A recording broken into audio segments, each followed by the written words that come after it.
Theories చెప్తున్నాయి. ఈ విషయం మనలో చాలా తక్కువ మందికి తెలుసు. ఒక్కసారి ఆలోచించండి, చైనా వాళ్ళు తరతరాలుగా పాముల్ని గబ్బిలాలను తింటున్నారు. మరి అప్పుడు రాని ఈ వైరస్ కరెక్ట్ గా చైనా వాళ్ళకి సెలవులు ఇచ్చే టైంలోనే ఎందుకు వచ్చింది?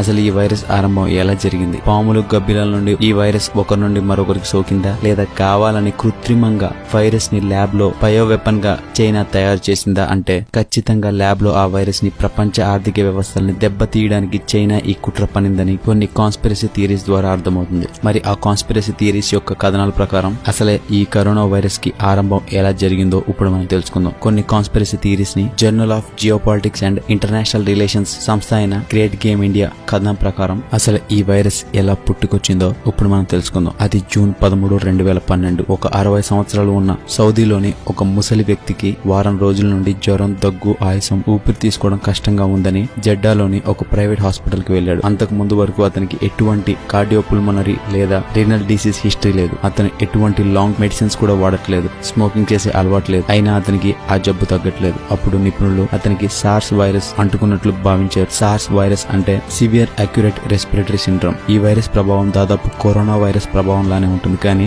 కరోనాకి మాత్రం జంతువుల నుండి మనుషులకు సోకే ప్రభావం ఎక్కువగా ఉంటుంది. ఆ తర్వాత మే 4, 2013లో అతని నుండి తీసుకున్న శాంపులే కరోనా వైరస్ కి ఆరంభం. దానికి వాళ్ళు సౌదీ సార్స్ అని పేరు పెట్టారు. ఆ శాంపుల్ ని నెదర్లాండ్స్ రోటర్డామ్ లోని రాన్ఫార్చూర్ ఆఫ్ ఎరామస్ మెడికల్ సెంటర్ కి పంపించారు. ఆ తర్వాత అక్కడ కొన్ని ప్రయోగాలు చేసి ఆ వైరస్ ని కెనడా నేషనల్ మైక్రోబయాలజీ ల్యాబ్ కి పంపించారు. అప్పుడు ఆ వైరస్ ని కెనడా ల్యాబ్ లోని వైరాలజీ స్పెషలిస్ట్ అయిన ఫ్రాంక్ ప్లమ్మర్ కి దాని మీద పరిశోధనలు చేయడానికి పంపడం జరిగింది. ఇక అప్పుడే అసలు కథ మొదలైంది. 2019లో ఆయనతో పాటు ఆ వైరస్ మీద పరిశోధనలు చేయడానికి కొంతమంది చైనీస్ వైరాలజిస్ట్ బృందం ఆయనకి ఆ వైరస్ టెస్టింగ్ లో సహాయంగా ఉన్నారు. అప్పుడు వారు the only level 4 facility equipped lab లో ఫస్ట్ కరోనా పేషెంట్ నుండి తీసుకునబడ్డ వరల్డ్ డెడ్లియెస్ట్ డిజీజ్ శాంపుల్ ని ఎగ్జామిన్ చేయడం మొదలు పెట్టారు. ఆ చైనీస్ వైరాలజిస్ట్ బృందానికి జియాంగ్యూ క్యూ అనే ఆమె హెడ్. ఫ్రాంక్ ప్లమ్మర్ కి తెలియకుండా ఆ బృందం కెనడియన్ ల్యాబ్ నుండి ఆ వైరస్ శాంపుల్ ని దొంగలించి అదును చూసి చైనాకు పంపే ప్రయత్నంలో ఉన్నారు. 2019లో అనుమాన స్థితిలో కొన్ని వైరస్లు చైనాకి పంపినట్లు కొన్ని షిప్మెంట్ల ద్వారా తేలింది. ఈ విషయం తెలుసుకున్న కొంతమంది బయోవార్ ఎక్స్పర్ట్స్ క్వశ్చన్ చేయడం మొదలు పెట్టారు. ఎందుకు కెనడా చైనాకి లీథల్ వైరస్ లను పంపుతుంది? దాని కారణంగా బయో వార్ఫేర్ మేజర్ స్కాండల్స్ అయ్యే ప్రమాదం ఉందని హెచ్చరించారు. ఎవరికి తెలియని విషయం ఏంటంటే ఈ చైనీస్ వైరాలజిస్ట్ జియాంగ్యూ క్యూ బృందం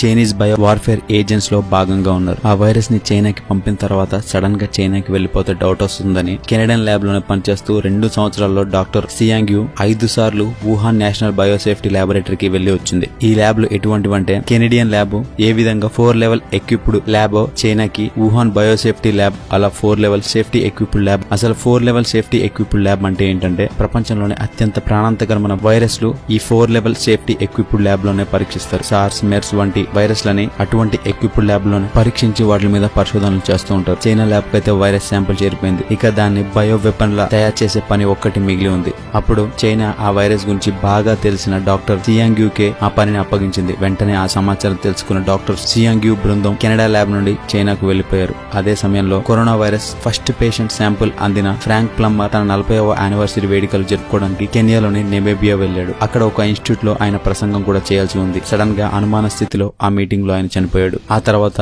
డాక్టర్ సియాంగ్యూ బృందం వుహాన్ ల్యాబ్ లో ఆ వైరస్ శాంపుల్ ని ఒక బయో వెపన్ లా మార్చి ఆ ల్యాబ్ నుండి 20 మైళ్ల దూరంలో ఉన్న వుహాన్ ఫిష్ మార్కెట్ లో ఆ వైరస్ ని అదును చూసి వదిలారు. ఇక్కడ మనం ఆలోచించాల్సిన విషయం ఏంటంటే డిసెంబర్ లో మొట్టమొదటి కరోనా కేసు చైనాలో నమోదైంది. ఆ తర్వాత జనవరి మొత్తం చైనీస్ కి ప్రతి సంవత్సరం లాగే హాలిడేస్ ప్రకటిస్తారు. ఆ వైరస్ సోకిన చైనీస్ లు హాలిడేస్ కి ప్రపంచ దేశాలన్నింటినీ చుట్టుముడతారు. అలా వైరస్ సోకిన చైనీస్ లు ప్రపంచ వ్యాప్తంగా అన్ని దేశాలకి వెళ్లడంతో ఈ వైరస్ అన్ని దేశాలకి పాకింది. ఇక్కడ మనం గమనించాల్సిన విషయం ఏంటంటే ప్రపంచం మొత్తం కరోనాకి గురైంది, కానీ రష్యా మరియు నార్త్ కొరియా ఈ 2 దేశాలు మాత్రం కరోనా వైరస్ కి సంబంధించి ఒక్క కేసు కూడా నమోదవలేదు. కారణం ఆ 2 దేశాలు మొదటి నుండే చైనా దేశంతో మ్యూచువల్ రిలేషన్షిప్ లో ఉన్నాయి. మరోవైపు చూస్తే south Korea, UK, Italy, Spain మరియు ఆసియా ఖండంలోని దేశాలు సివియర్ గా దెబ్బతిన్నాయి. ఎప్పుడైనా ఆలోచించారా ప్రపంచాన్ని వణికించిన ఈ వైరస్ సడన్ గా వుహాన్ నుండి ఎలా వైరస్ ఫ్రీ అయ్యిందని? చైనా ఒకవైపు ఏమని చెప్తుందంటే జాగ్రత్త చర్యలు తీసుకున్నాము, ఇతర దేశాలకు ఈ వైరస్ పాకకుండా వుహాన్, హూబే ఈ 2 ప్రావిన్స్లని లాక్ చేశామని చెప్తుంది. ఇక్కడ ఎదురవుతున్న ప్రశ్న ఏంటంటే ప్రపంచ నలుమూలలోకి చేరుకున్న ఈ వైరస్ వుహాన్ నుంచి చైనా రాజధాని అయిన బీజింగ్ వరకు ఎందుకు వెళ్ళలేదు?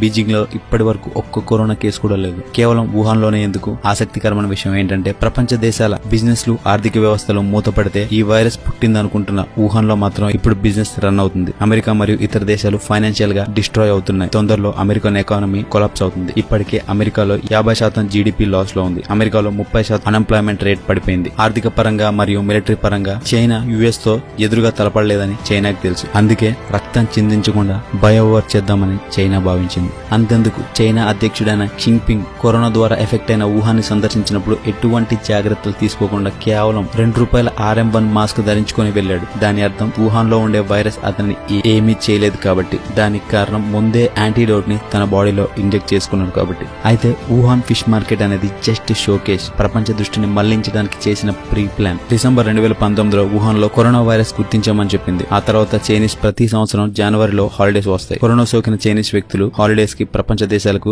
ఏరోప్లేన్ ద్వారా ప్రయాణిస్తారు. ప్రపంచ దేశాలకు కరోనా అంటించడానికి అదే సరైన సమయం అనుకుంది చైనా. అది సరిపోదన్నట్టు China lunar new year holidays అని ఫిబ్రవరి 2 నుండి ఫిబ్రవరి 9 వరకు ఆ సెలవుల్ని పొడిగించింది. అప్పటికే ప్రపంచ దేశాల్లో చైనా కరోనాని అంటించేసింది. దానివల్ల ప్రపంచ దేశాల ఆర్థిక వ్యవస్థలు బాగా దెబ్బతిన్నాయి. ఇప్పటికీ కొన్ని దేశాల స్టాక్స్ చైనా తన గుప్పెట్లో పెట్టుకుంది. కొంతకాలం తర్వాత అమెరికా స్టాక్స్ కూడా చైనా తన ఆధీనంలోకి తెచ్చుకుంటుంది. మొదటి నుండే ప్రపంచ దేశాల ఎకానమీని కంట్రోల్ చేయాలన్నదే చైనా యొక్క విజన్. తొందరలోనే చైనా రీసెర్చర్స్ కరోనాకి మందు కనిపెట్టారని అనౌన్స్ చేస్తుంది. అప్పటికే ప్రపంచంలోని అన్ని దేశాలు చైనాకి బానిసవుతాయి. ప్రపంచంలోనే అతిపెద్ద ఆర్థిక వ్యవస్థగా చైనా ఎదుగుతుంది. అప్పుడు ఆ దేశాలన్నీ చైనా తన గుప్పట్లో పెట్టుకుంటుంది. మనం బాగా గుర్తుంచుకోవాల్సిన విషయం ఏంటంటే కొన్ని సంవత్సరాల క్రితం సార్స్ వైరస్ ని స్ప్రెడ్ చేసింది చైనానే. ఇప్పుడు కరోనా వైరస్ ని డెవలప్ చేసింది చైనానే. ఇది సరిపోదన్నట్టు ఇప్పుడు చైనా మరొక కొత్త వైరస్ ని ప్రయోగిస్తుంది. దాని పేరే హాంటా వైరస్. ఈ వైరస్ ఎలుకల జినోమ్ తో తయారు చేశారు. ఈ వైరస్ వల్ల చైనాలో ఆల్రెడీ ఒకరు చనిపోయారు. 32 మందికి హాంటా పాజిటివ్ కేసెస్ చైనాలో ఉన్నాయి. చైనా ఇప్పుడు